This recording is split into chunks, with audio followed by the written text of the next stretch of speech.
Pemirsa, Menteri Pekerjaan Umum dan Perumahan Rakyat PUPR Basuki Hadi Mulyono mengubah skema proyek tol Gilimanuk-Mengui menjadi prakarsa pemerintah atau solicited sebab belum mendapatkan pendanaan.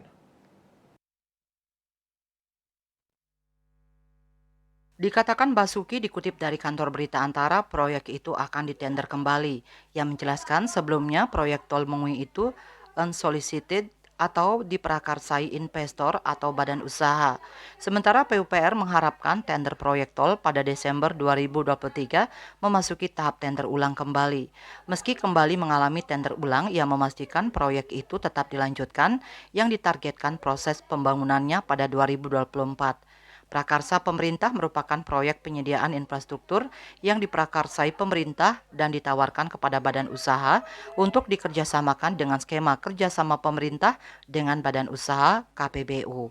Sedangkan prakarsa badan usaha merupakan proyek pengadaan infrastruktur yang diprakarsai badan usaha, di mana usulan yang diajukan oleh badan usaha harus memenuhi persyaratan kesesuaian dengan rencana induk sektor kelayakan secara ekonomi dan finansial, serta badan usaha memiliki kemampuan keuangan yang memadai untuk membiayai pelaksanaan proyek yang diprakarsai.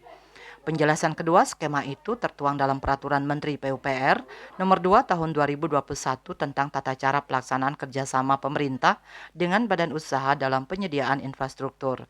Sebelumnya, Direktur Jalan Bebas Hambatan Ditjen Bina Marga Kementerian PUPR, Triyono Juno Asmono, juga memastikan proyek itu terus berlanjut.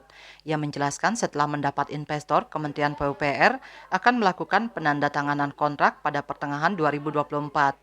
Harapannya, lanjut dia, konstruksi dapat berjalan pada Juli 2024 dan proses pembebasan lahan lebih dahulu dilakukan pada awal 2024. Triyono mengatakan untuk lahan yang membiayai dari pemerintah pusat dan untuk pembangunan fisiknya dari badan usaha atau investor. Dana pembebasan lahan sudah dihitung sekitar 7 sampai 8 triliun rupiah.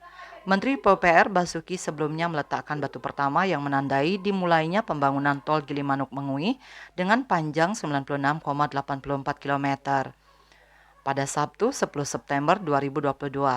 Proyek tol yang melintasi 13 kecamatan dan 58 desa di 3 kabupaten itu diperkirakan menelan biaya investasi mencapai sekitar 24,6 triliun rupiah. Bali Pos melaporkan.